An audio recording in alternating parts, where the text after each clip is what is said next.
Okay. Yes. Hey, just sit here. And I'll sit closer to David. Yes, who do you want to do meeting by? Sorry. Who is doing this? I'm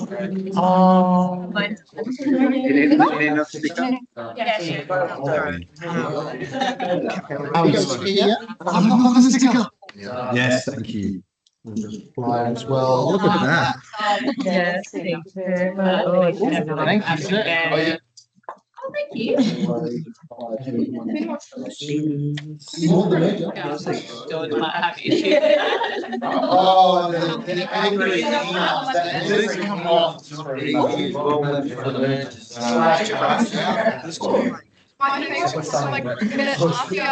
No, was this year? I've done it this year. I did one promise. I said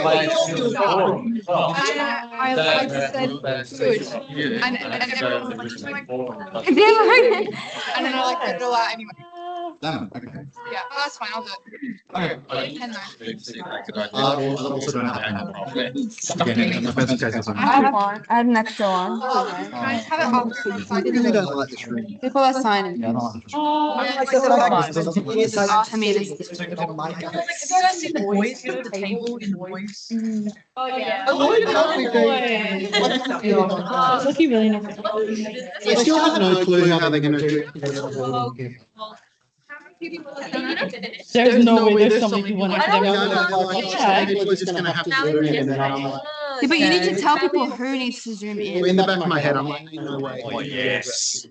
All right, Gilson's taking a turn for the battle. Because you haven't. And it's the honeycomb one as well.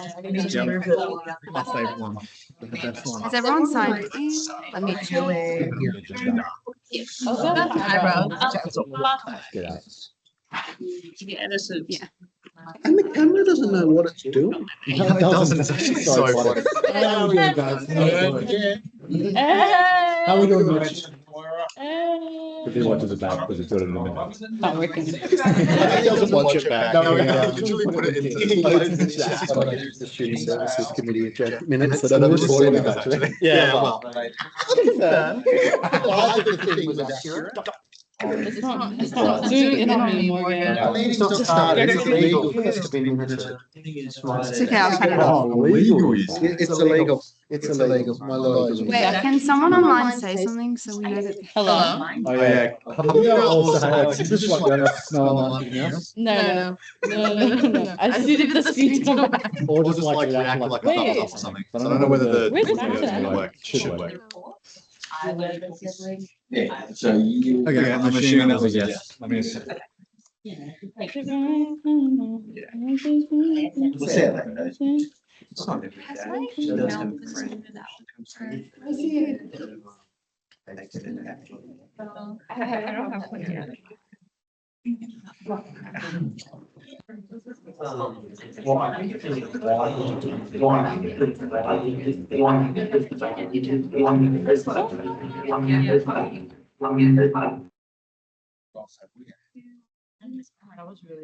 Just put a curse on someone. Go join the meeting. I had to leave it. Could you say something again, please? I'm happy for it to be, but you can take all the credit of the milk. No. Someone online say something, please. I think you projected out. Hello. Hello, that sounds good. We're working well. Hello, can you hear everyone? Yeah, where's Does Bridget? anyone have an old USB-C charger? Wait, No idea. Hello. No, like an old, not USB-C, like an old iPhone charger. Oh, lightning I think I have one, USB. I'll not working. Wait, no. Yes, you are. Oh, It's USB-C on one end. you are. You were audible. Pressure your. There's a lot of background noise. People are chatting. It makes it hard to hear. Thank you. That's These chairs are so smooth. There we go. In our full volume. Great, thank you so much. We'll definitely be able to be heard now. There are benefits to having the microphones that you can. What right? the hell? Yeah. Oh, we need that in academic board. They need to. I don't think they will in the new. I don't know. I don't know. They say it's too formal, but they don't think about the guild meetings that happen in there where we're, because like we run They don't know things about far more parliamentarily, if that's a word, like far more procedurally, like standing orders. like university committee. So I can hear you guys. Thank God. Oh, sorry. Oh, Yeah. Wait, Amelia, you can't hear anything? I can hear you. Cool. Yes. Hamida, can you hear this? Bridget is on the way. Oh, grab it. Stick it in. Okay. We're just driving and there's just traffic. Alright. Hamida, thumbs up if you can hear me. I got really angry at the Okay. driver on the way here because they Amina said stopped on the bend onto the Southern Exchange to get someone their GYG and they just didn't move for like a full page. Oh, you can hear now? Legendary. No. Okay. If I could just get some order in the chambers. Order. Order. People on my right. Order. Members on my right. Members on anyway. Okay. I think we will open the meeting at 5:36 p.m. So the Curtin Guild pays our respect to the Aboriginal and Torres Strait Islander members of our community by acknowledging the traditional owners of the land on which the Bentley campus is located, the Whadjuk people of the Noongar Nation, and on our Kalgoorlie campus, the Wonguth people of the Northeastern Goldfields. We acknowledge and respect their continuing culture and the contribution they make to the life of this university, city, and this region.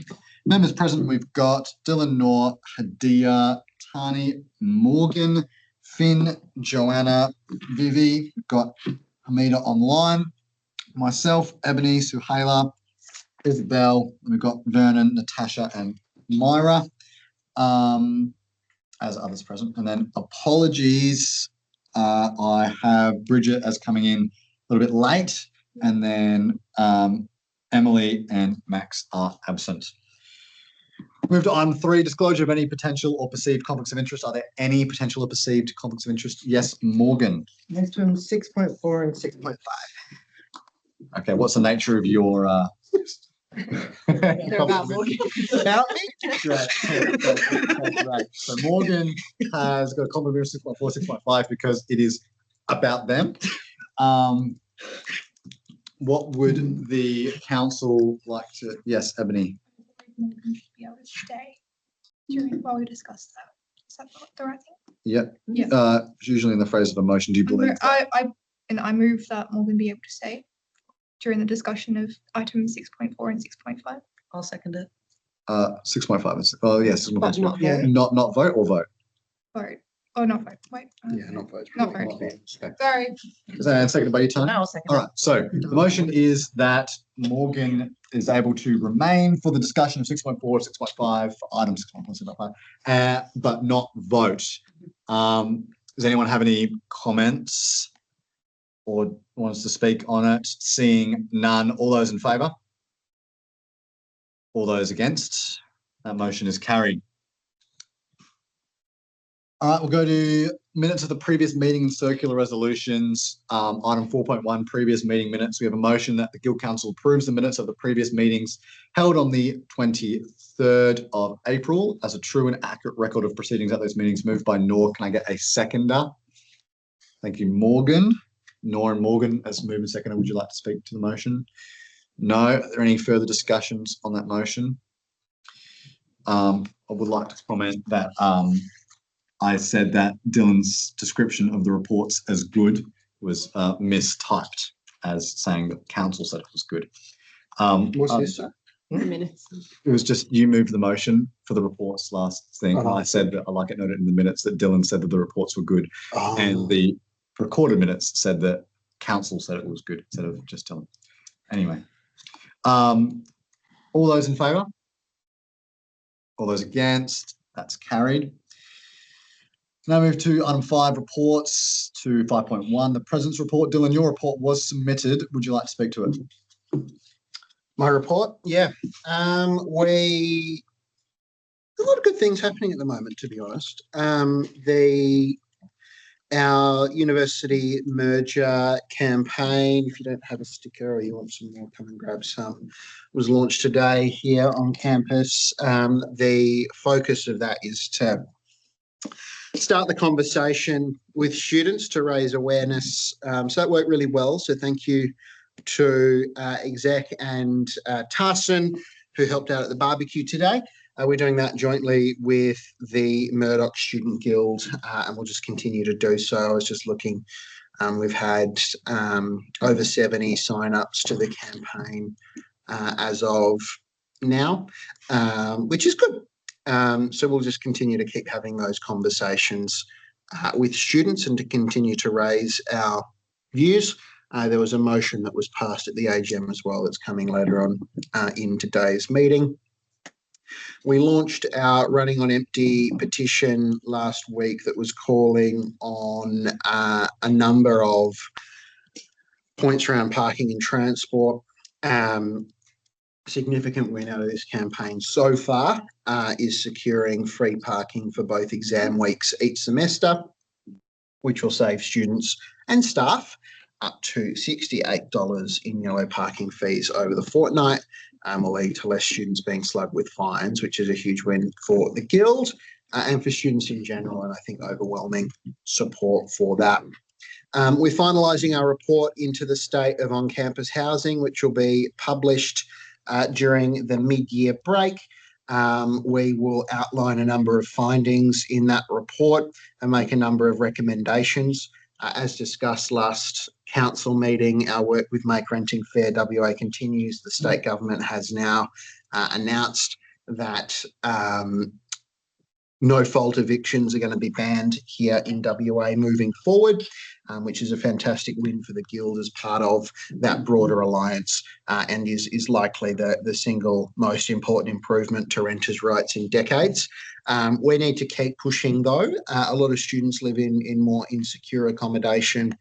Student accommodation here on campus is not governed by the Residential Tenancies Act, and so are most boarding and lodging situations. And part of our push is to make sure that those situations are actually covered by the relevant state legislation. I'll just touch on the new committee structure of the exec. It was fantastic to have a number of Guild councillors come yesterday to our new Student Services Committee. Our Commercial and Corporate Services Committee will be meeting next week, and then it will be bi-monthly for each. So each meeting, like there'll be one committee each month from then on moving forward. So commercial and corporate services are next week as well. So these replace the old operations committee structure, which probably wasn't working to great effect. And I think we had some fantastic presentations yesterday at the Student Services Committee into our events portfolio and also our Student Assist portfolio, and working on that moving forward. There'll be some presentations on our HR and safety area, the tavern, and also our catering company at the Commercial and Corporate Services meeting next Wednesday. All Guild councillors and the WASM Guild president out in Kalgoorlie are standing invites to those meetings, and I would encourage you to come along and participate and ask questions, and I think you'll get a much greater sort of understanding as to the actual operations of the Guild and what we can sort of provide at a broader council level, and will allow us to sort of go a little bit more in depth into some of those areas and see a lot of the fantastic work that gets done every day by the Guilds, hundreds of staff really out and about and around, which is probably something that we don't really think about a lot. It's just how large the Guild is and the breadth of the operations and sort of the scope of what we do is very broad, which is exciting. I'll leave it at that. Moving forward, but I will call out the health sciences rep, Zobia, for working hard on getting 2 days of pop-up flu vaccinations happening out of the Clubs Hub. It started today and is happening as well tomorrow. I had a quick chat to them. There was 80 people that got their flu vaccination today, which is fantastic, and they'll be continuing tomorrow. So if you haven't got your flu vax, it'll be on campus tomorrow in the Clubs Hub. Feel free to drop by, and it's free for everyone, domestic and international students, which is fantastic. So keen to see more of those things happen on campus as well, and building our relationship with the pharmacy will be a great opportunity to expand just different health and public health offerings here on campus, which is fantastic. Happy to take questions. Thank you, Dylan. Are there any questions or comments about Dylan's report?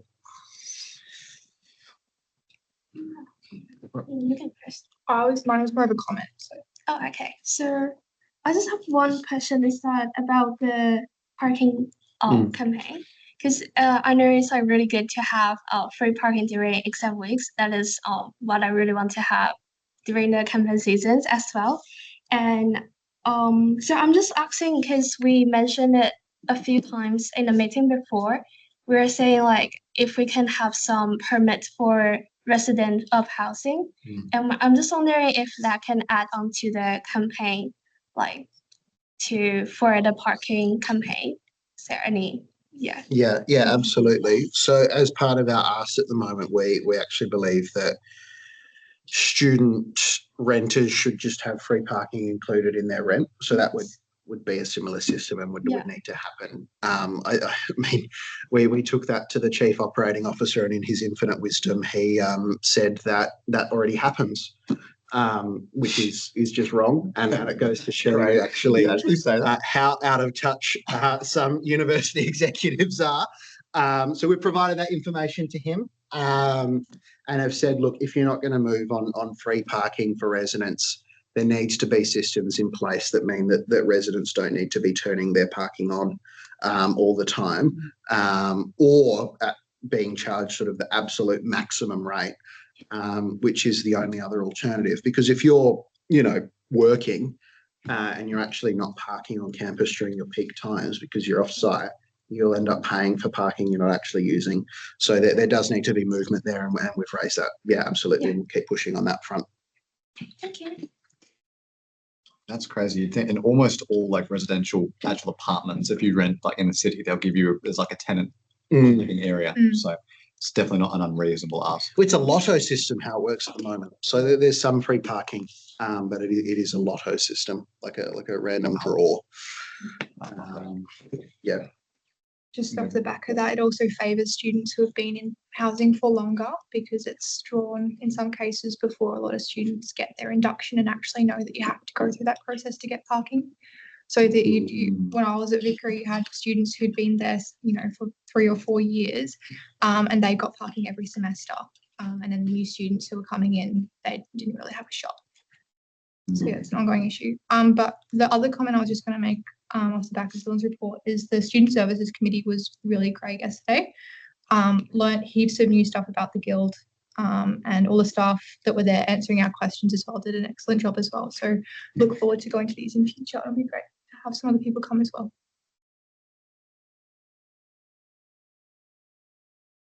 Any other comments or queries for Dylan's report? If not, we'll go to the Vice President of Education report. Hadia, your report was submitted. Would you like to speak to it? Yeah, it's been a really, really busy period. I feel like the other month was really quiet, but then everything just crept up. So a lot of things going on. So there was the parking campaign that Dylan spoke about. Another huge thing looking into that is, and I feel like another blind spot with the university and at Curtin, I think we're the worst in the state for this, is accessibility parking. Because if you have an ACROD parking or a courtesy parking, like you have to, if you get a bay, like it's capped at a specific parking like rate, but then after that, you have to pay for parking elsewhere. But in other universities, you don't, which is quite bad. So that's another thing, definitely adding on the parking campaign and pushing for that. LMS transition. Let's continue. LMS transition, there continues to be communication about that here and there. Moving on to still doing phase, uni's continuing on with their phase 1 in the next month. They released a announcement about that. I don't think everyone yet, but that is happening soon. So big thing to keep an eye out. Mergers, Morgan and Nora and I went to Murdoch, was it yesterday? Tuesday. Sorry, the days blur into one. We went there on Tuesday for their launch of the merger campaign, which was great to meet the Murdoch Student Guild. While we were around there, we were able to put up posters around teaching placements, which is another thing. Moving on to that is placement. So Zobia and Tom, and also Rama at NUS, working very hard. Zobia is pushing to get placement. There's a petition signing for allied health paid placements. And you don't have to be an allied health student or be someone on placement to sign it. So definitely keep an eye out and sign the petition.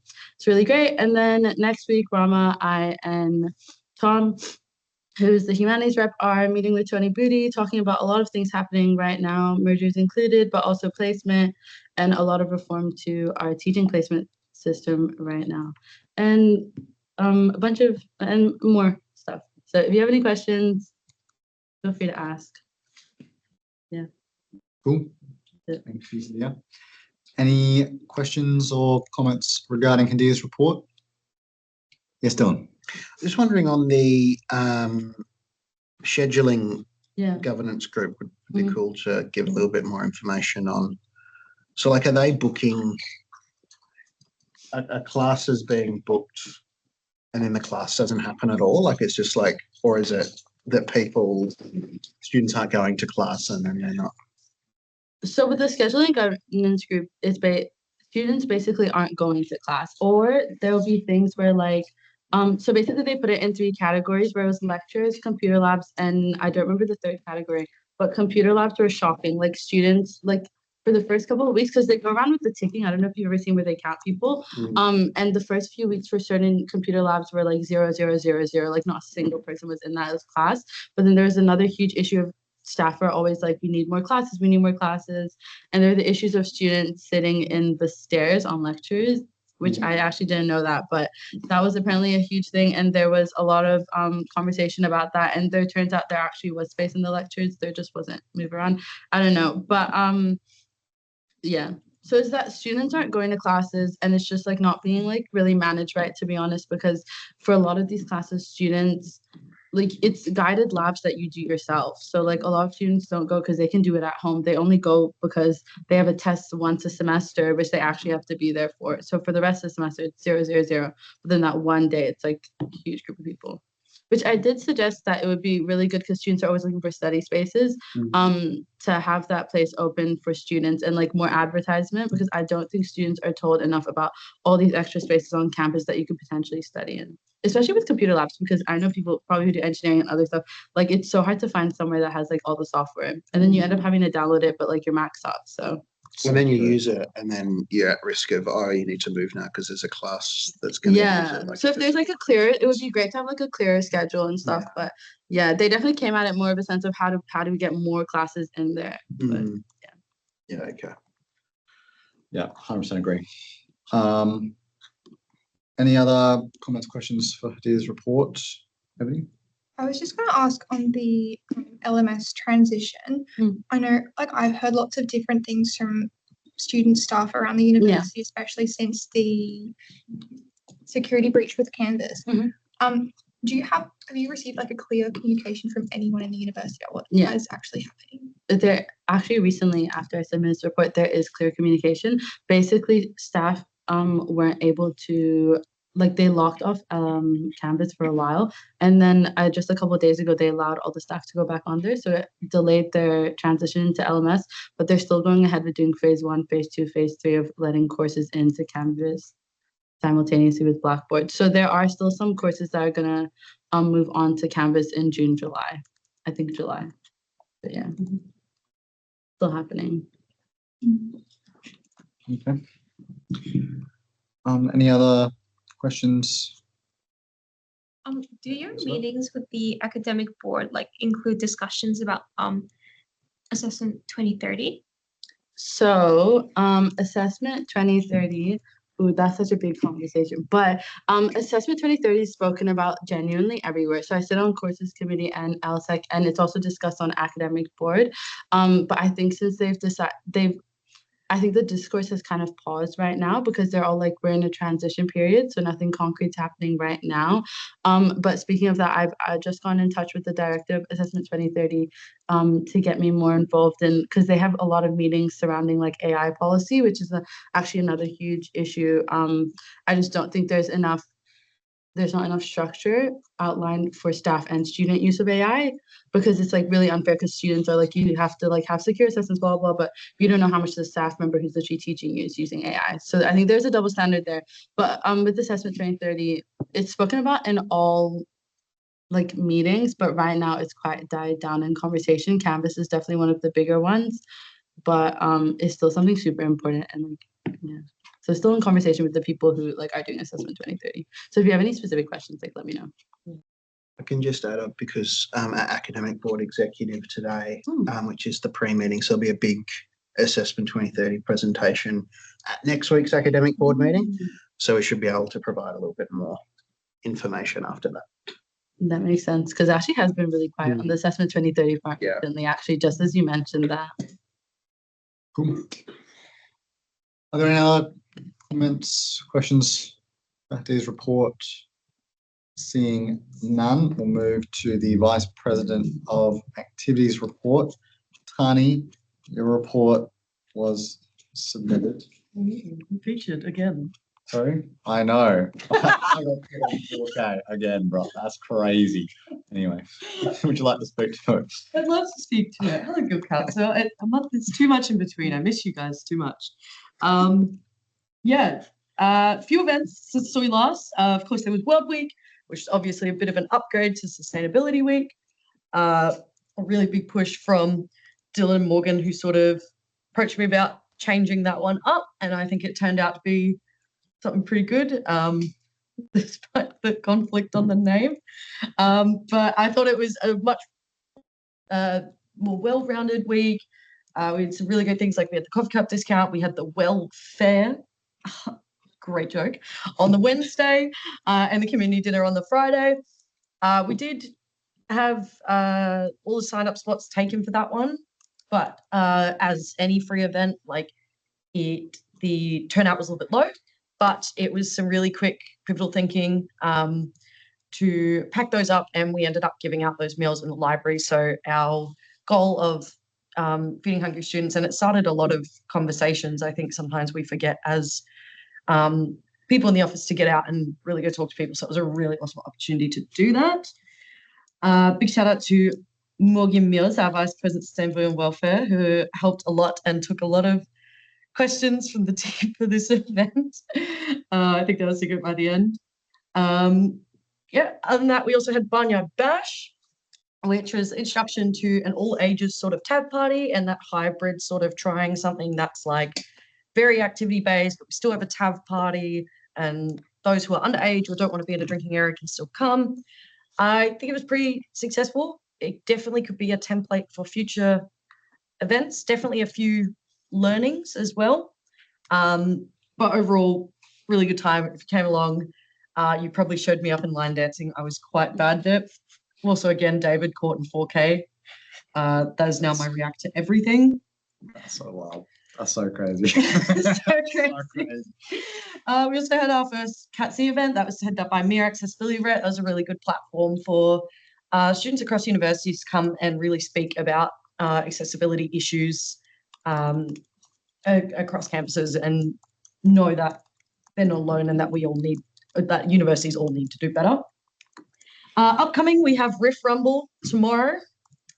So if you're around, we got double happy hour, and then we've got some curtain-based bands who are going to be performing, and there are some really good prizes for them as well, such as music equipment vouchers. So really to platform some amazing talent we have here. I'm a big music fan. I pretty much spend every weekend at a music festival if I can.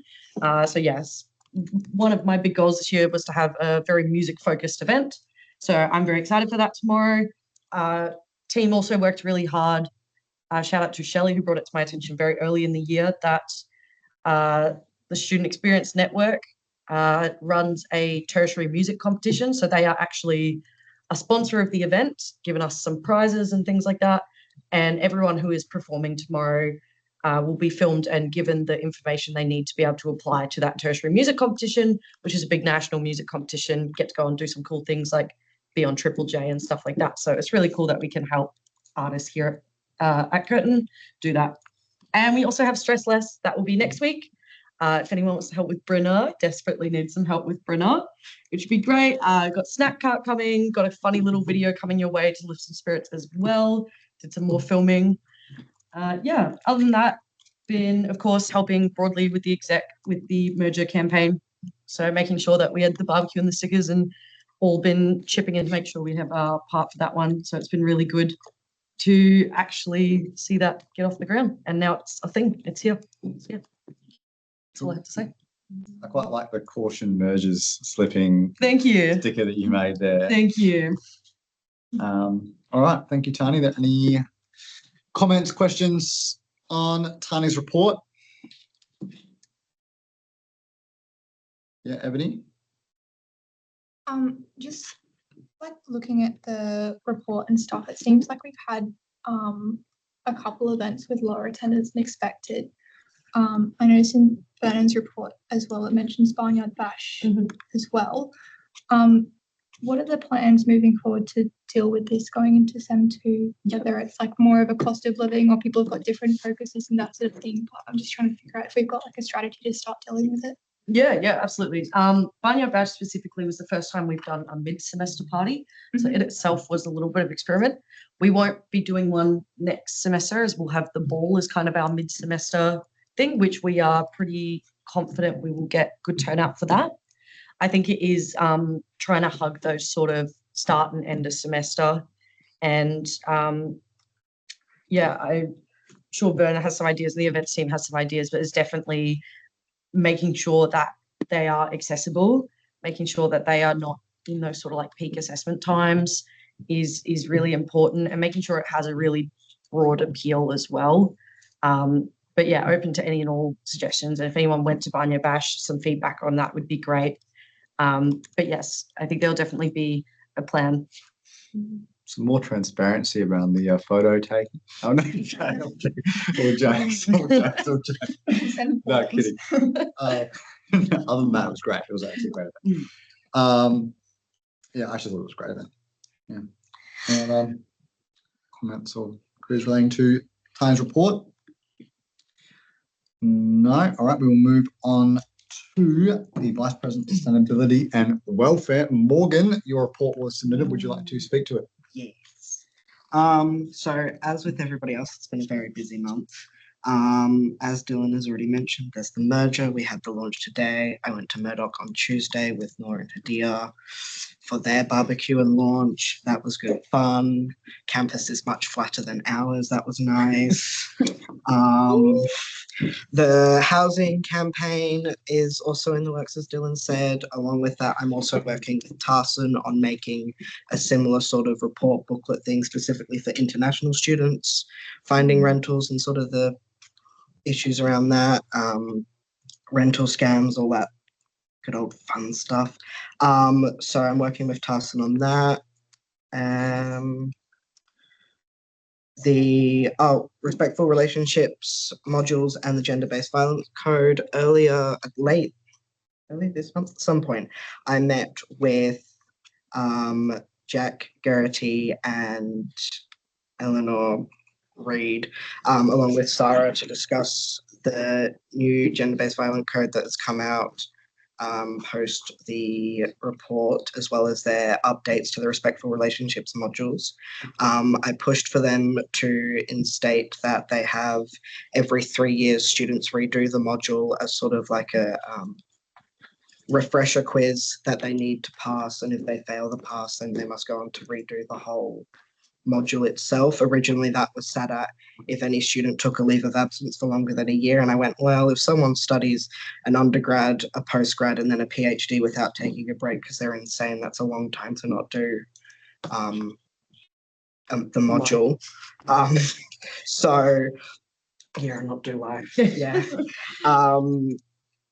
Along with that, we're also working on, I brought up the fact that a lot of the respectful relationships modules use comic strips, so sort of relay information, because apparently students find that really engaging. But the issue with that is it's not accessible to screen readers. I did indicate to them that they need to make them accessible to screen readers. That was then put on a whole, yes, it's down the line thing. So I will be pushing for them to deal with that, because there was very much a lack of transparency on the timeline for that. What else is going on? I feel like that's about it, but happy to take any questions. I just had a quick question. I saw that you had a meeting with Hannah Beasley regarding Oh, yes. the merger. How did that go? What was sort of... It was all right. I went with Dylan and Hadia. It was, can't even remember fully what went on in that meeting. I can't lie, my Red Bull hadn't kicked in. But we got some helpful information out of her. I remember that much. But yeah, sorry, I can't be more help. No, that's okay. It's okay. Yep, go for Emily. What did Hannah Beasley say? And were you at the meeting with the Nationals MP or MPs, or was that just Dylan? So I didn't go to the Nationals MP meeting. And then again, as I just said to David, I can't fully remember what she said. So if Dylan or Hadia would like to answer that one on my behalf, that'd be helpful. Thank you. Can I just ask, are we going to talk about the merger like later on when we have like the motion and stuff? Or Yeah, is that it the can, right place to talk about it like here? that could be a good idea, yeah. Sure. Yeah, yeah, do that. I appreciate you asking. Okay, so is there any other comments relating to Morgan's report?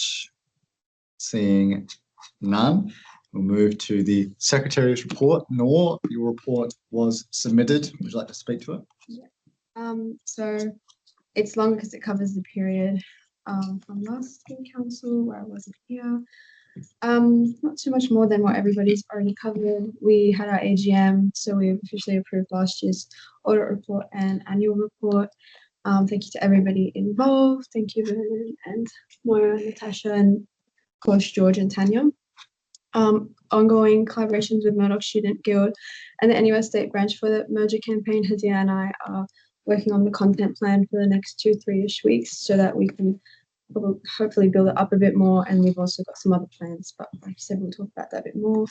Continued review of some constitutions, done some interviews alongside Natasha for the finance officer, started today for our governance officer recruitment process. We did interviews and we've got some more tomorrow. Other than that, nothing too different than some operational stuff, but if anyone has any questions, always happy to answer. Thanks, Nor. Any questions? Hadia. Just about the PSC and ISC constitution update. So we're redoing their constitutions so that the roles kind of reflect the fact that they're voluntary positions, and reworking it so that they have similar offices, and obviously PSC is faculty-based kind of committees, so they need to cover all of that. We can't do the elections until those are passed, so they'll have to go to legal committee. Once drafted, that'll get approved hopefully, and then come to the council to be officially changed. And regardless, the committee positions can't be filled in tuition-free or exam week or holiday period. So it'll have to wait for the next time we're in tuition periods. Oh, like 725. Yeah. Okay. Thank you. But Morgan is our acting PSC officer, and we'll get to that later. Right. Any other comments or questions or queries relating to Nor's report? Seeing none, we will move to the Managing Director's report. Vernon, your report was submitted. Would you like to speak to it? Thank you, Chair. I'm happy to take the paper standardly read. I'll talk to a few key elements, but I'll just recognise that the report has been reconfigured in form and function by the newly established senior leadership team, and for those that have worked with us to date, it's quite reflective of the new branding style and contribution from Moira. So I thank her for her work to really set up the template for this, but welcome any feedback on further enhancements that might help or assist you with understanding what's going on. So I'll start with a little bit of an overview, the Guild Precinct update. So that's continuing to move as planned, with the next project being the Student Equity Spaces. We just appointed a contractor as part of the RFP process, and they will then be providing the worked project construction plan to Curtin University for approval, and hoping to commence that in June. That project, we're confident commence that in June. In terms of the Guild Tavern and Central Cafe, we have the designers presenting. We have two architect and interior designing presenting their conceptual designs to the Guild next week. Provided space for about 20 to attend, and Dylan has the opportunity to invite councillors and other student elected officers to attend that and to share any thoughts or comments they have on those presentations, which will help facilitate the decision-making process to appoint a designer for those projects, which is exciting.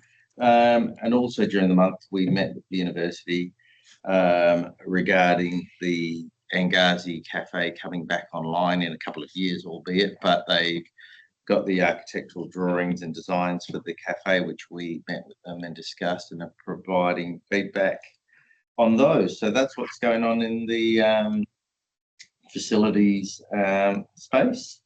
Commercial retail, it was another relatively solid month, but as you'll see in the finance report, there are things that are starting to appear which we're just monitoring. There's nothing to panic about, but there are indications of impact of those challenges we foresaw early in the year starting to present for us. We have continued with the student saver meals, and we're really focused on promoting those both at the outlet level and through our student engagement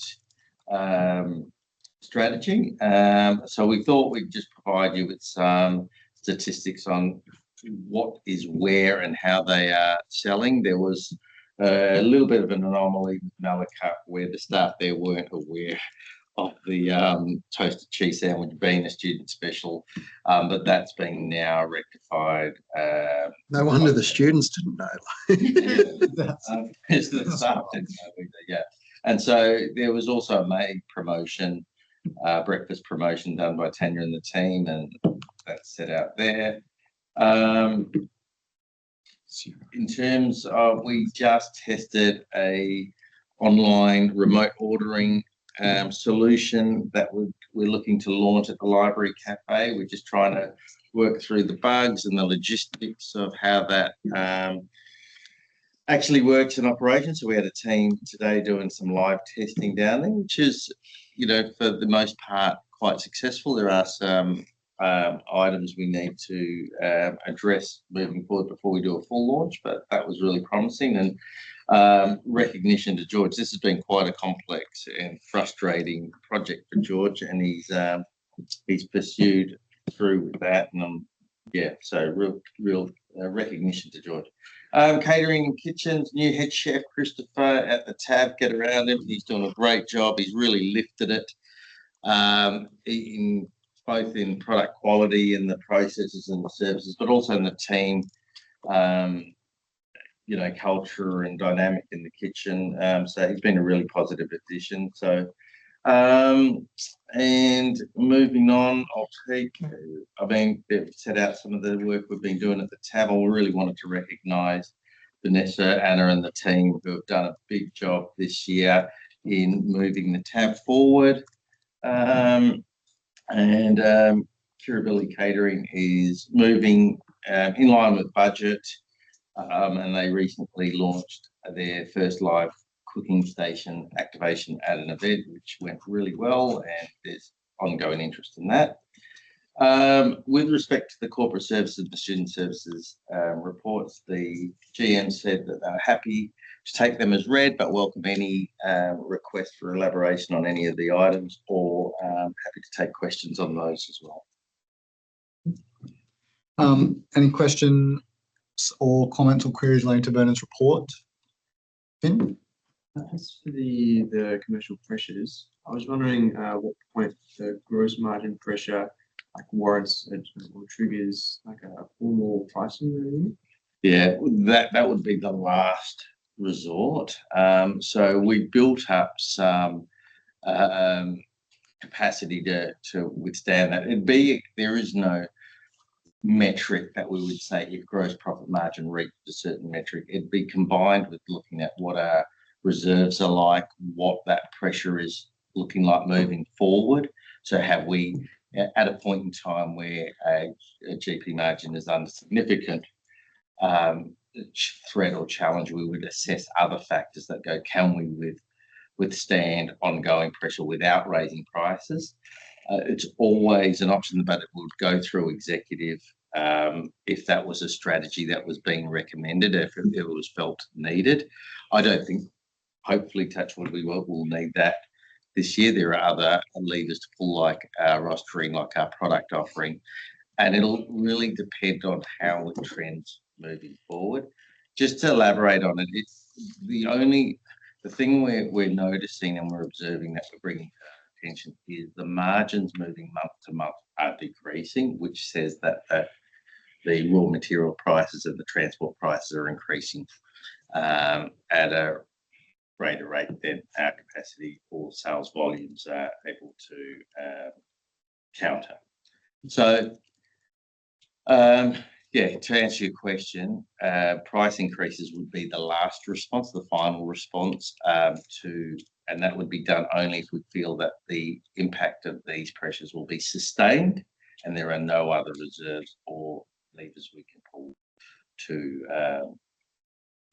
protect the GP and ultimately the long-term financial viability.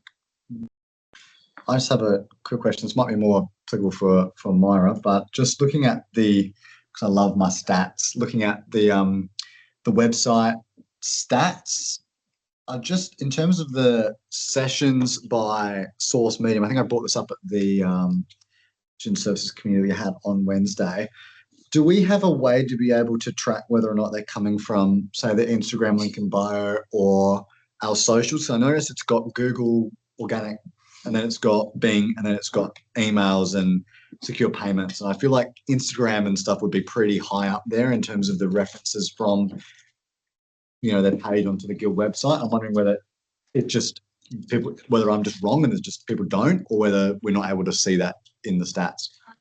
We would definitely be able to see it.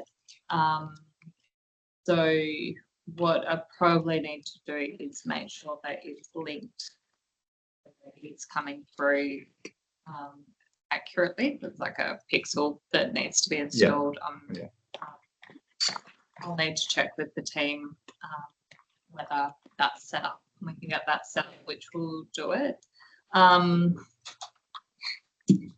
As for whether it would be a main driver, it's hard to say.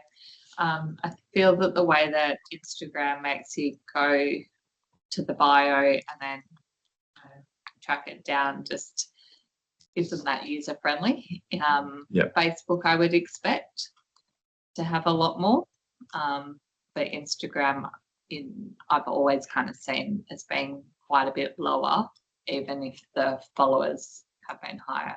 And that's just because Instagram don't like to make it easy to move off their platform. That's fair. Have we ever thought about, because I've noticed this sometimes, I've looked at Instagram reel that we've made or something, or a post where it says, to find out more, see the link in our bio, and you've got to scroll the way up and then click on the link, and then you get to click on the link again. Is there a way for us to embed that link in, say, the title of the post or something, or in the caption and say, hey, this is the link that you can't do that? That's the Instagram. Oh, they won't let you link in captions? No. That's the thing. That's the thing with That's crazy. Instagram, is they only let you put the link in the bio. And I will have to check because I haven't actually, because I personally don't go look in people's bios for this reason, is whether that bio link actually links to a page which then we have all of our current links, or whether it just links to our homepage and you find it. So with the new team coming on board, this is kind of some of the stuff I really want to get focused on this year. Get our analytics working so we can start making better decisions based on the data, but also just making sure that everything's tracking right. Great. Sounds great. I do.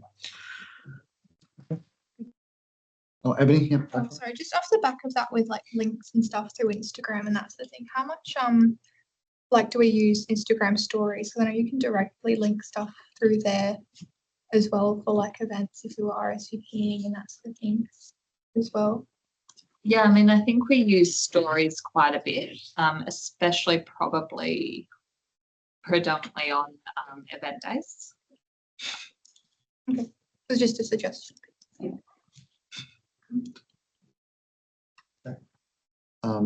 Any other comments or queries relating to Vernon's report? Ebony, go for it. Sorry, Chair. That's with okay. You're the- allowed to talk if you're council. It's allowed. With the clubs and societies section of the report, it's got in here that we've got 82 clubs currently registered, 24 lapse and 10 renewals still pending. Is there any sort of, I guess, insight into why we've got effectively like 34 clubs sort of not going forward sort of at the moment or yet? Not specific on each of those metrics, but I would suggest it's a variety of reasons. Some being the progress at which the individual clubs are in gathering the required information to facilitate the registration. Some would be, I don't know if you're. Yeah, I mean, there is a variety of reasons. Some that the clubs may not have enough committee members, so they're kind of still pending because they do want to get there, but they're not there yet. Others haven't finished the process, and some probably will just be deactivated. In, I think, another report, we're looking at being able to track that year on year. But my understanding from the clubs team is that this is kind of a normal trend that we see. You know, clubs will pop up because there'll be of an interest of students, and then when they graduate, no one else really kind of takes it on. And if you don't have the numbers, that's fine. But in the way of like, if there's a scenario where the club is more struggling with something like MYOB or the renewal process itself, rather than having enough members, is there a rough sort of split about, you know, the different reasonings for the clubs not being sort of registered yet, or is it mostly just they don't have enough people? Yeah, I have to take that on notice to kind of dive into the data, but I do know that the team, if it's a MYOB issue, if it's a MYOB issue, they are working with them to kind of get them through it, but you know, it's also kind of relying on volunteers to sit down and do the process as well. But can deep dive into those kind of 34 clubs and see where the sticking point is. Okay. Okay. I wrote down and forgot to mention before that I can confirm that George has done a great job in those QR codes for the libraries and the brief testing that I was able to be part of this morning. Is there any other comments or questions relating to Vernon's report? I will note that Bridget joined or came in at 5:51 p.m, that Emily came in at 5:49 p.m, and that Hadia left the room at 6:17 p.m. And Hamida joined. And she was here. Oh yeah, Hamida was always here. Always here. Online or in person. And then Hadia rejoined at 6:24 p.m. Are there any other comments and questions relating to Vernon's report? Seeing none, go to the motion, which is that the Guild Council approves the reports moved by Nor. Can I get a seconder? Thank you, Ebony. Nor and Ebony, would you like to speak to move and seconder? No. Are there any other comments relating to the motion? Yes, Dylan, you like to speak? Good reports. Again, I would like it to note in the minutes that Dylan Storer said their reports were good. Hopefully they'll come out right this time. Anyway, all those in favour? All those against? That motion carried. We'll now go to Item 6, business on notice. Item 6.1, safety report. You have a motion that the Guild Council notes the safety report moved by Nor. Can I get a seconder? Thank you, Tani. Nor or Tani, would you like to speak to the safety report as mover or seconder? Yeah, Go for it. Nor. prepared by Nika and reviewed by Natasha and Vernon set it in. 100% of the inspections were done on time, which is great, and it's good to see there is no new items of concern in the workplace, no other items reported this month, and no ongoing items. So that's great. That is great to hear. Tani, do you want to speak to a seconder? Safe report, baby. Safe The report. best part of Guild Council. Any other comments? Anything anyone would like to add about the safety report? Stora. Vernon. Oh, No. Is there anything that keeps you up at night when it comes to health and safety of the guild, or are you confident? Everything where keeps we me are? up at night because it's so important, and because of what we do is so broad and complex. This was not prepared, by the way. It sounds scripted. Your question.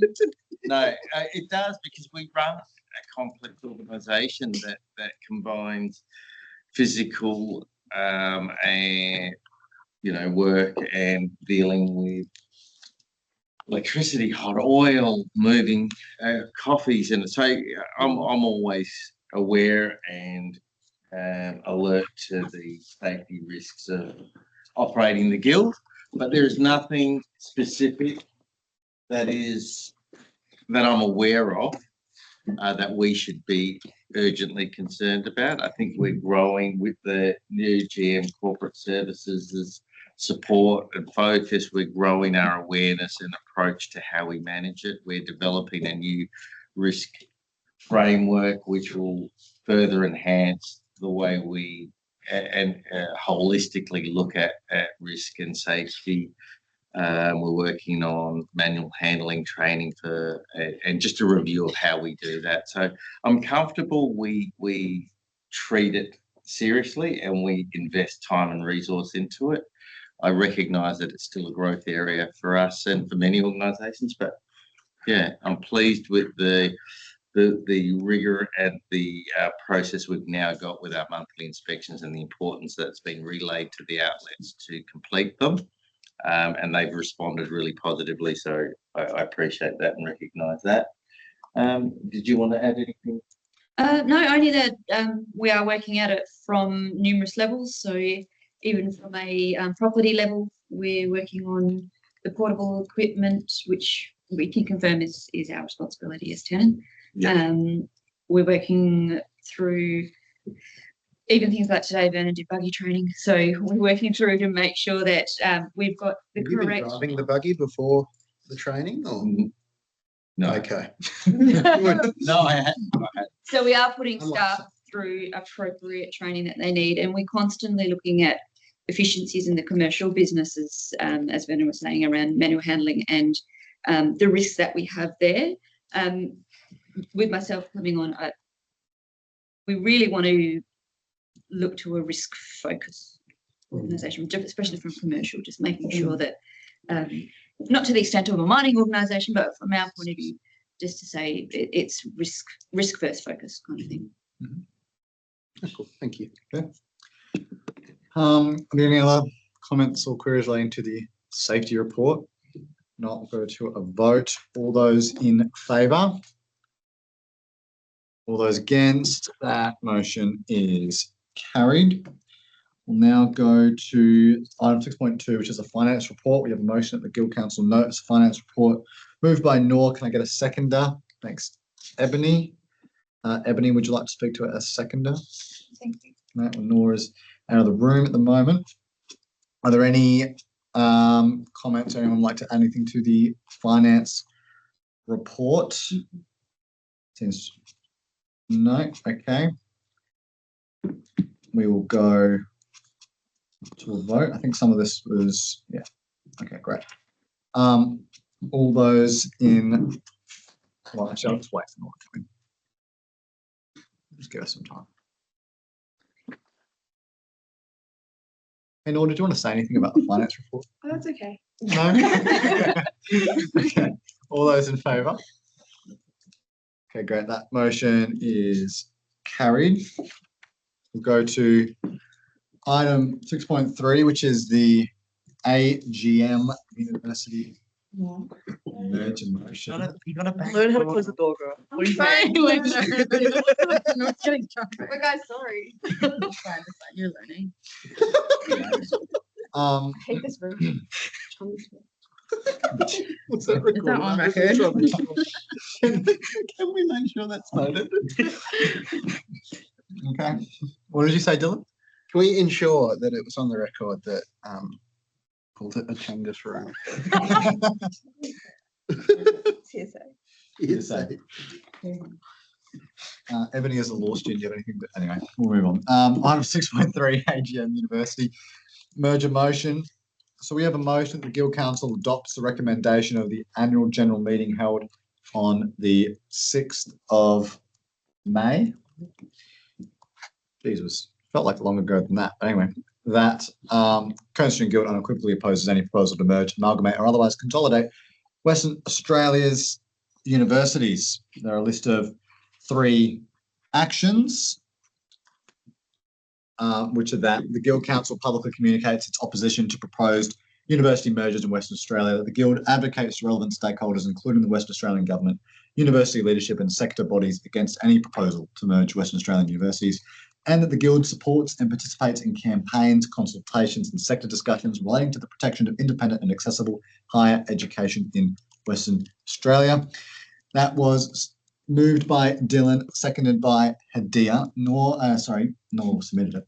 Dylan, as mover, would you like to speak to the motion from the AGM? Yep. It's relatively clear, relatively unequivocal, I might add.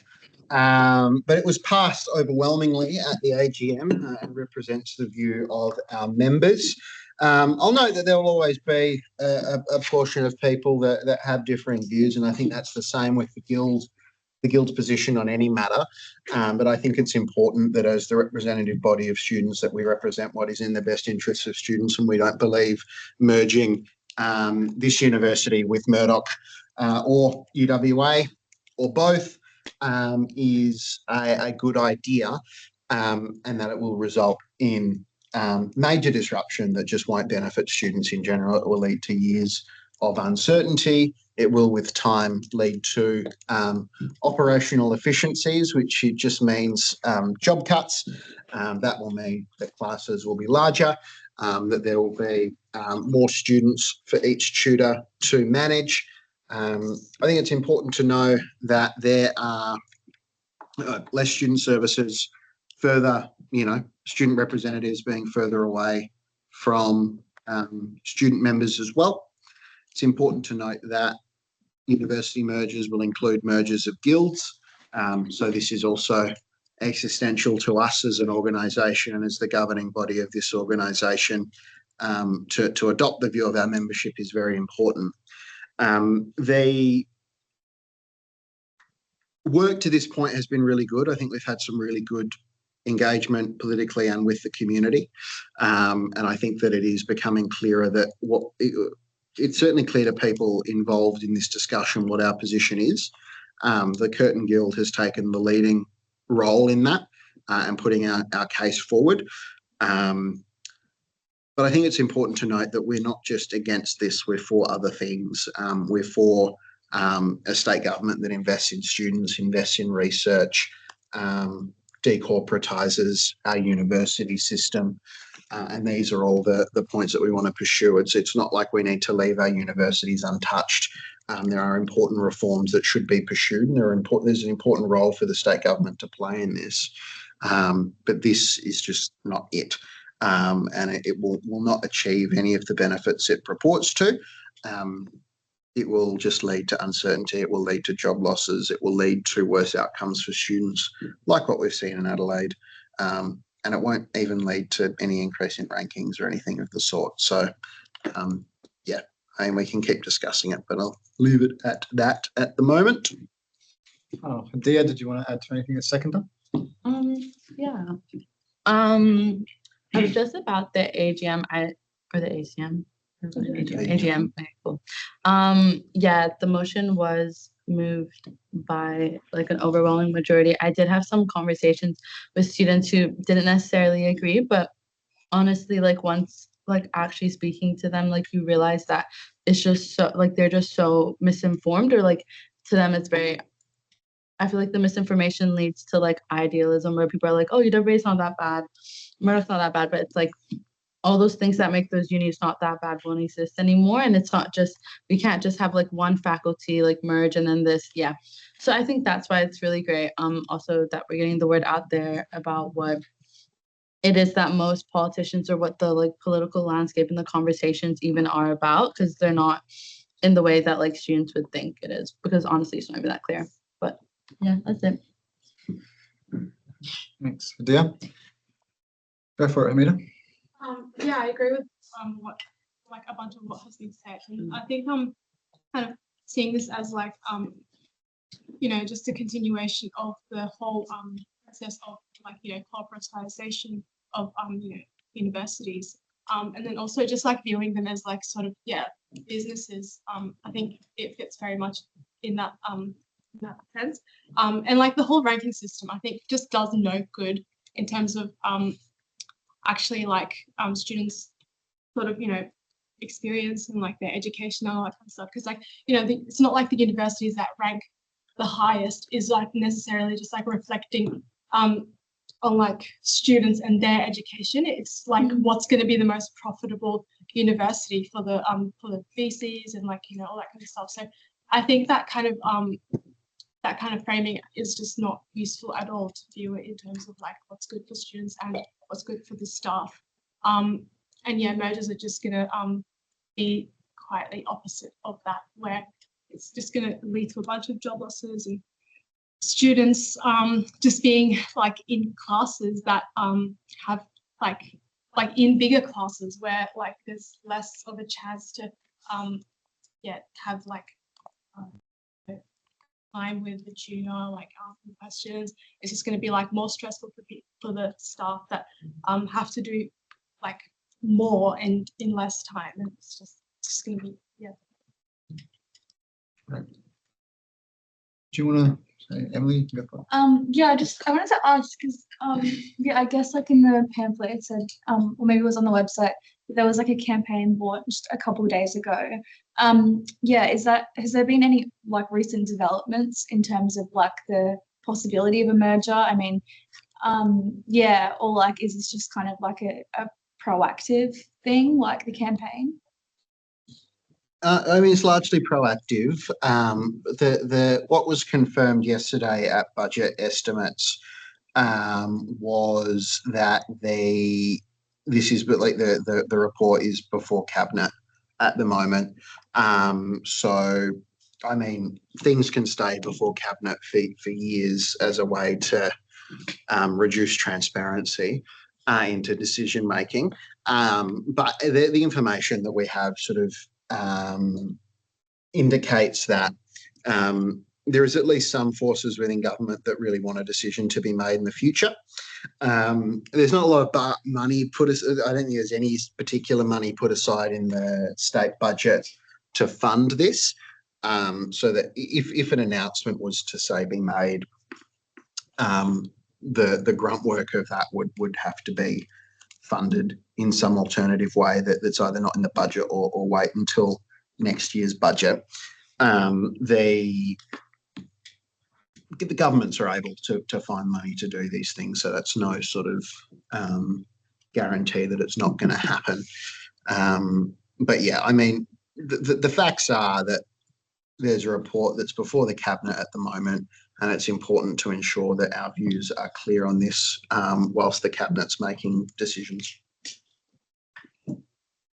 Yeah, you can go again. Yeah, also just wondering what the plans are for the campaign, because yeah, I think it's good that there's been like I don't really know what's happened in total, but I mean I assume these leaflets have been like distributed. And I saw like a kind of like board thing that had info about the merger and the Instagram page. I think all those things are positives.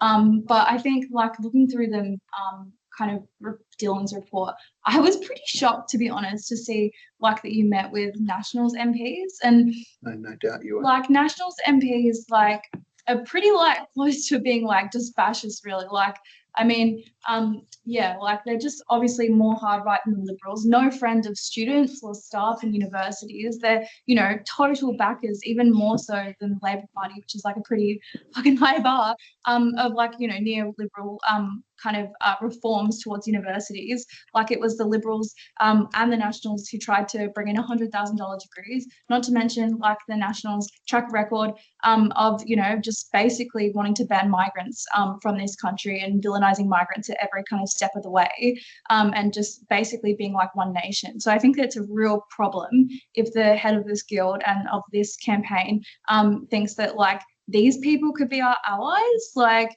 some of the most notorious racists who are trying to push Australia more towards, you know, what we see in the US, what we see in the UK, and also, you know, want to wreck our education, want to cut funding even more, and make universities even more like a business. I think that if there's any illusion that we could get something out of them and they could be a potential ally, I think that would reflect really badly on the orientation and strategy of this campaign. I mean, I don't disagree with your political analysis of the National Party. I think we can debate the differences based on a state-based party compared to the federal Nationals, but it's you know, that's fine. I think that we need to be sitting down with people from all sides of politics. Ultimately, if a decision from the government was made, it would need to pass through the Parliament. So it's important that we put on the record our positions at the moment and also gain an understanding for our campaign planning what these members of Parliament are feeling, regardless of how we view them, whether or not we vote for them. It doesn't matter. We've met with the Greens, and they've suggested it's a fantastic idea for us to be meeting with the opposition. We've met with people and members of the Labor Party. We'll be meeting with members from the Legalised Cannabis Party. We've not sought meetings with One Nation because we don't think they're politically important in this. We've sought meetings with members of Parliament that we think are politically important. I won't be sitting down with Pauline Hanson. I won't be sitting down with any of the WA members of One Nation, but I don't think we can we need to engage with the world as it is. There is a Parliament elected. It will need to make a decision on this if a decision is made by government, and it would be really silly for us to pretend that that is not a process. I know that doesn't align with your view of how the world should work, but that is how the world does work here in this state at the moment, and as a guild we need to be engaging with it. Go for it, Emily. Well, I mean, One Nation, like, more of a political serious player than the Nationals, if you're just looking in terms of not like, in the numbers in the state. So I just think if we have an approach of who has the most seats, who has the most power, where we should look to them. It's like, okay, well, next WA election, when One Nation probably does do better than the Nationals and Liberals, is it like, well, they're a responsible kind of partner in this, and we should discuss it, and they're a good stakeholder we should try and seek alliances with. I just think that like the approach of this campaign should be one that is totally opposing the university merger, not on the basis of like trying to appeal to like Labor, Liberal, or like the Nationals on, you know, that this is going to be bad for the West Australian economy, and actually it'd be better and more efficient if we had separate universities, but on the basis that like was articulated before by Dylan, that like this would be bad for students' education, this would be bad for staff, there'll be cuts, and this is just like a further attack on kind of like the basic right to education. I think that should be the approach. And yeah, I think that like, was there anything you got out of those meetings? Like, is it in your view just to get information from them, or try and like get them on side? Like, I just seriously don't know what you could say to them to make them not enemies of this campaign. Just before you answer that, Dylan, I think if we would like more information on the specific contents of the meeting, there is an option for us to go in camera later on for us to be able to discuss that more openly. I know that sometimes some things that discussed in those meetings. I wasn't at this meeting, so I can't tell you any more specifics. But if there are more specifics that perhaps can be talked about, perhaps not in a public forum, then that would be the forum where we would be able to do so tonight. If you would be open to that. Well, like, there is stuff in the meetings that. I'm not sure. I'm just saying that's an option available to us if you'd like to explore that option to see if there is. Well, Dylan, is it? I feel like Dylan's probably the person to say if there was like information that would have to go on camera about the mergers. I think that there is scepticism from the parties that are not in government, and there is a lot of division within the Labor Party on this, and that's the information that we've got. I mean, I wouldn't go into more detail whether I was in camera or not at this point, but yeah, I think it demonstrates that this is an important avenue. But again, it's certainly not the only avenue.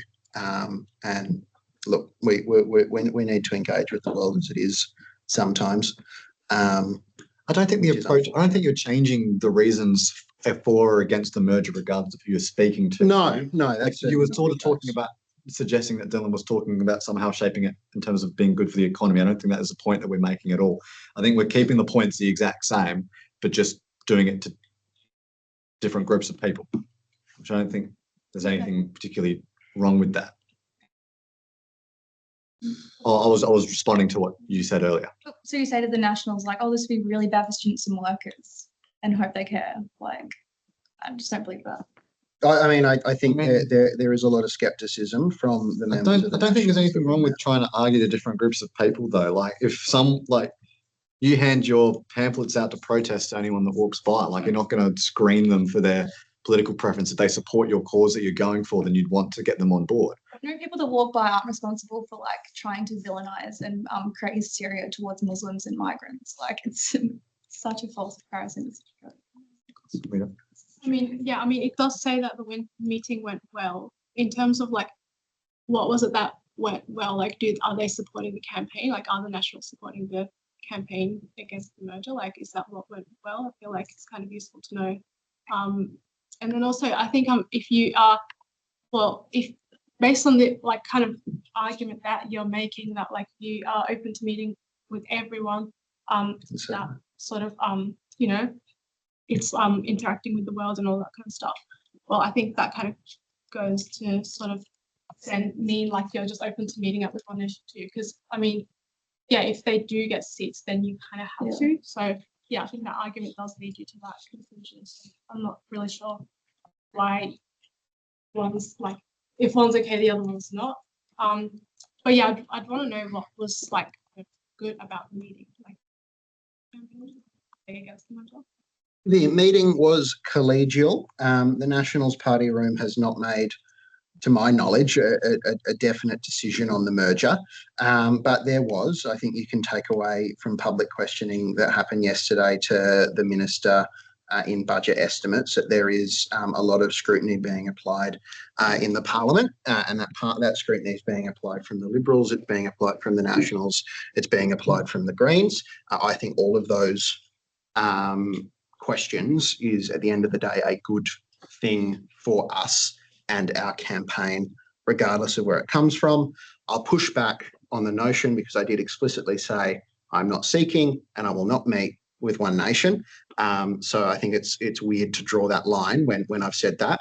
I think meeting with members of the official opposition, regardless of our views on that, it is important for us as a student guild to be putting our position forward, and I'll put my position forward on any variety of issues, as we have done in the past on a number of points.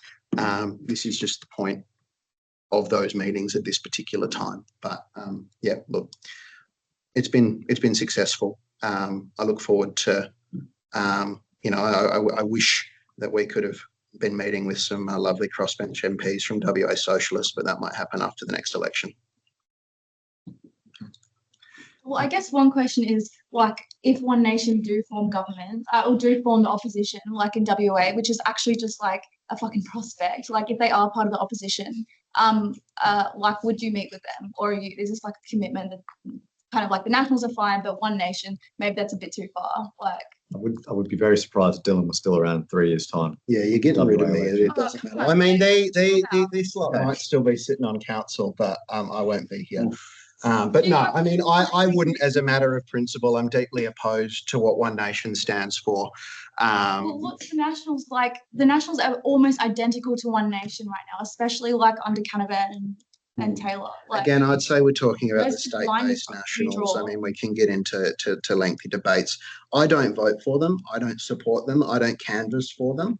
But it's not the job of me in the position I have at the moment to be discounting the fact that they do have considerable votes in the upper house, that the Labor Party does not have the votes to get this through, and it's important that we're assessing options as an advocacy position to ensure that we understand where different areas of the political spectrum sit on this matter.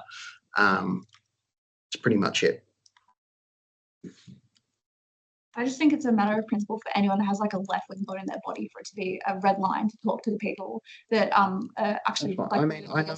Like, look, I mean, like, the Greens, like the Greens you should negotiate. kind of in like Parliament. Albanese. The Greens negotiate in Parliament all the time with members that they disagree with vehemently. Yeah, and I think that's a problematic. Yeah, that's sure, but like that's just the situation we exist in. Once you're in through your, once you've got a couple more council seats or something, you can, see how that works in terms of pursuing a view forward. I don't think this is particularly going anywhere. I think it's clear where the differences in view take, but I look forward to working with you guys on the bits that we can agree on, because I think there will be a significant public awareness element of this that we need to do. This is not something that we can just do in the, talking with MPs. I'm certainly not delusioned into thinking that. But yeah, I mean, I don't know what else we can add. Can I just ask a question? Are there plans like coming up on the campaign, or is it mainly just like as it is? Like, we're developing them at the moment. The uptick of people getting interested and passionate enough to sign up to the campaign at the moment is good. I've just checked, we've got over 80 people now, which I think is fantastic. We're looking at how we can best target our campaign moving forward. And we're seeking some different information from different areas on how we can best do that. But that will involve public pressure. That will involve engaging with not just the student community, but the broader community. But a great first point for us, and we wanted to get it in before peak exam time, and then the mid-year break is really working on our base, which is university students. From the information we have available to us, that's the firmest group of people that are against the idea of a merger. So really solidifying that and then moving forward on what we do in terms of public engagement after that would be fantastic. So yeah, this will be a public campaign. But awareness building is important at the moment because there is a lot of people that just don't know what this is, and us being forward about that and transparent about what this is, what's being considered, I think will improve the education of Curtin students and hopefully Murdoch students, and that will flow on to other student communities as well, galvanise our base, and then we're able to move outward and have people that are keen to help us on broader campaign and public awareness building. Okay, cool. Are there any further comments or discussion relating to the merger motion? Seeing none, we'll move to a vote. All those in favour? All those against? That motion is carried. We'll now move to item 6.4, which is to ratify the appointment of acting PSC representative. We have a motion that the Guild Council ratify the appointment of Morgan Mills as acting postgraduate student committee president, moved by Dylan, seconded by Noor. Dylan or Noor, would you like to speak to it? Move a seconder. It's pretty self-explanatory. We just need to, Morgan was appointed as the acting postgraduate student committee president. There you go. For the time being, as the previous one had resigned. Morgan's a postgrad student doing a great job in their portfolio as it is. So expect them to do a good job. Dylan, did you want to speak to it? Yeah, I mean, Morgan's great. It's definitely not just because they're the only other postgrad in the office, but they will do a fantastic job. I think as part of the broader point, I think to Hadia's question to Noor earlier on, we are taking a serious look at the sort of structure of the postgraduate student committee and also the international student committee. In large part, I think these committees haven't been working to what they were intended to for the past few years. So as part of this broader project moving forward, we want to make sure that we're kind of redirecting the committee, having nice, clear responsibilities for the different people and members of those committees, which will make it easier for the relevant president to oversee and sort of govern and manage those committees. So they can be running their own events, have a lot more autonomy, clearer budgets, all of these sort of internal processes that we don't have right at the moment. And then you see that represented in committees not doing a whole lot or just not having committees sort of standing at the moment. Morgan's role will largely be over the next few months while we get the committee in place and we prepare for a by-election, will be attending university committee meetings because there's a lot of those that the postgraduate student president sits on.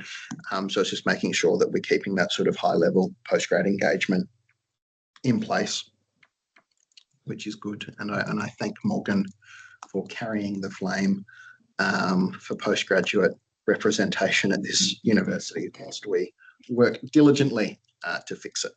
Right. There's no further comments, questions or queries or any discussion relating to the motion. We'll go to a vote. All those in favour? All those against? That motion is carried. We'll now move to item 6.5, increase of hours for Morgan Mills. We have a motion that the Guild Council approve an increase of 3 hours to Morgan Mills weekly hours allocation, bringing the total allocation to 29 hours per week. Moved by Noor, seconded by Dylan. Noor or Dylan? Just I think it's the same. to give Morgan the remuneration to do that extra work. Yep, facts. Dylan? Yeah, it's just a little bit of a governance sort of process because Morgan won't be working any of it's essentially easier for us to increase Morgan's VP rate than it is for us to then have to have a separate timesheet and all of these other things for postgraduate. In the remuneration decision, they're both the same hourly rate. It makes no difference to the sort of budget at the end of the day. This is just a couple of extra hours a week for the extra committees that they'll be sitting on for the next few months while we work to get a more permanent person in place. Cool. Excellent. If there's no further comments relating to the motion, we'll go to a vote. All those in favour? All those against? That motion is carried. Now we move to item 7, which is the minutes of committees reporting Guild Council. We have 1 reps board, 1 exec committee. We have a motion that Guild Council approves the minutes of the committees reporting to the Guild Council, moved by Noor, seconded by Dylan. Do either of you want to speak on the motion? No. Good minutes. Good minutes. Are there any further comments or discussion or questions relating to those minutes? Seeing none, we'll move to a vote. All those in favour? All those against? That motion's carried. We'll now move to item 8, which is general business. 8.1, ideas and suggestions. Are there any ideas or suggestions? Seeing none. Oh, go for it, guys. It's just one thing. So I noticed that the light in front of TL library has been off for a few weeks and not been fixed. And but the light at the stadium, we have a new area opened and those color lights are on even past midnight. So yeah, and I think there's lots of students studying in library night recently because exams are coming up. So I think if we can, I'm not sure if that's a good place to bring it up, but yeah, so if we can ask to fix those lights, because I think that's more important for safety and those issues. Yeah. We're writing down where those were. Yeah, cool. Yeah, it's outside TL Robertson, is that right? Are you saying the lights that I'm guessing you mean somewhere? The new ones near the dome? Main entrance. So I mean the lights that are on past midnight. Yes. Does that disturb residents? You mean the stadium? Yeah. one? Yeah, so it's like outside the stadium, like that area, those colorful lights. Because I often like go back to dorm past 12 and it's still very bright over there. Yeah. And you like that to be the same near the library? Is that what you're saying? Yeah, I mean, Yeah. there's like less people around that area, but there's still lots of light. So yeah, it's just We can raise that with properties. Yeah, Ebony? Sorry, Johnny, just reminded me with something I've been meaning to bring up about the library for a while. Between I guess the closer you get towards exams, and the more sort of students that are particularly using level 6, there's often what will happen is like the rubbish and that sort of thing will sort of overflow around that time as well. And there's been a couple of students sort of mentioned that to me while I've been There on are there. fruit flies. Sorry? There are fruit flies. Okay, that's a big one. It happens Yeah. over the long weekend, and whenever they take too long to clean it, fruit flies genuinely are on each floor, and it's actually so feral. Yeah. Sorry, don't miss that. But also the cleanliness of the toilets, particularly on level 6 as well.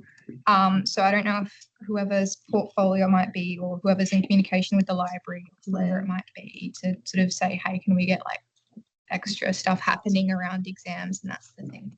Yeah, I've been meaning to have a meeting with the library for a little while. Yes, I can bring that up. Yeah. It's probably a mix of properties, I mean, and library in terms of the scheduling for cleaning. Yeah, might just. So yeah, it might be a bit of both. I know there'll probably be increasing staffing because level 6 is going to start being 24/7, I think from Monday up until the end of exams. I think they do that. Yeah. So. Yeah, but like genuinely, like during the whole semester, like there's actually like sometimes the bin overflow to where the like lift is. Like it's like it piles up and people leave it and it overflows going down. And you can visually see the fruit flies. Just one second. There was interest from the library last year, and it just hasn't happened because there's been a bunch of other things in setting up sort of whether it's like a quarterly or something like guild rep and library meeting, like open to probably particularly faculty reps. So I'll see if we can maybe get that off the ground as well as a sort of more regular forum to bring these things up. I know there's an ongoing issue with, I think it might be level 6 as well, and I don't think there's a water bubbler on that floor either, which they've mentioned, and again is just arguing with properties, which is my favourite thing to do. So I'm happy to do that. Do you want to say something, Vivi?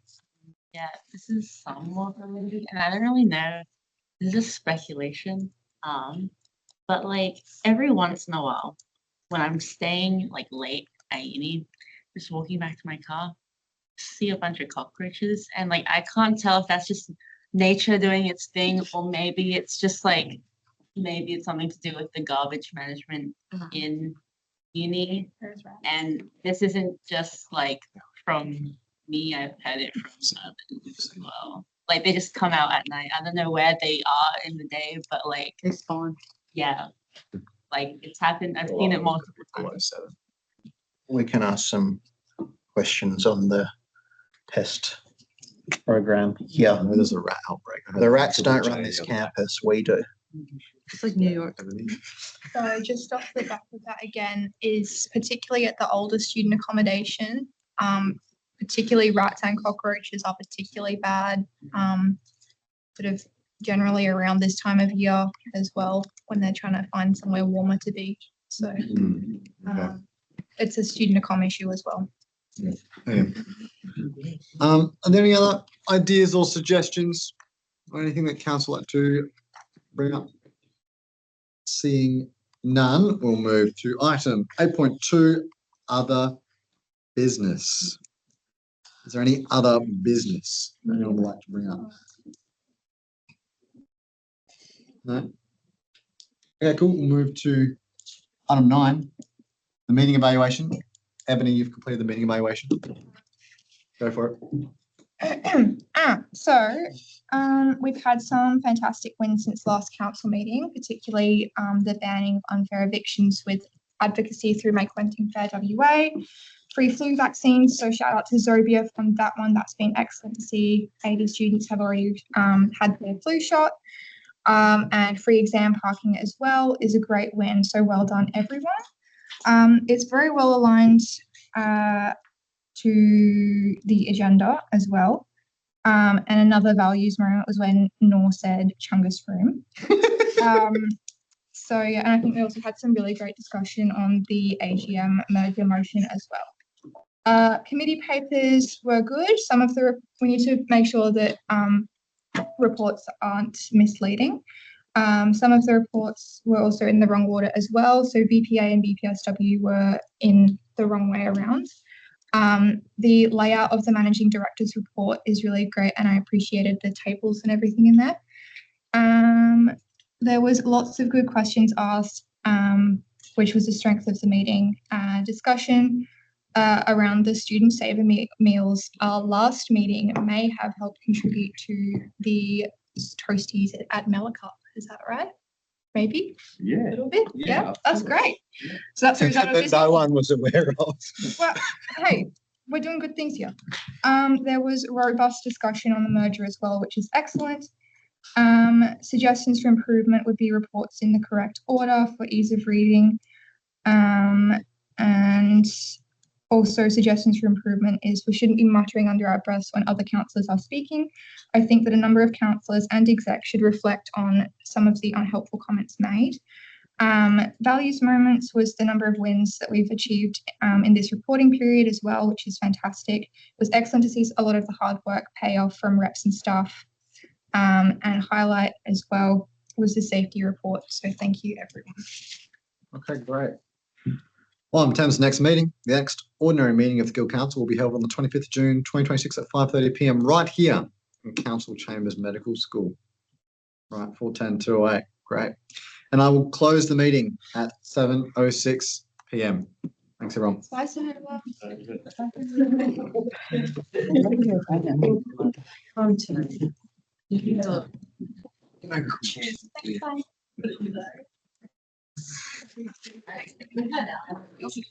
No. No.